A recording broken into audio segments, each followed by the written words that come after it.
NSC रे अराजकता चरम सीमा रे पहुंचलानी। गणतंत्र राष्ट्र रे निर्वाचित प्रतिनिधि को अणदेखा करी क्षमतार अपव्यवहार करने घटना एवं कोदला एनएससी रे देखा मिली।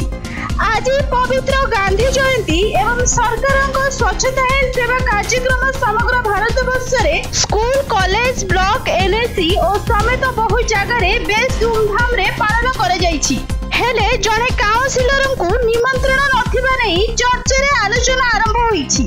जहा कुआ जायछि विगत दिन रे कोदला एनएससी रे अध्यक्ष सूर्यनारायण नायक और कार्यनिर्वाही अधिकारी कृष्णचंद्र रथ जेई दीपिका बेहेरा द्वारा होइथिबा महादुर्नीति पदारे पकाइबा सह तदंत दाबी करिथिबा काउंसिलर भगवान पाढ़ी को निमंत्रण नथिबा जणा जायछि।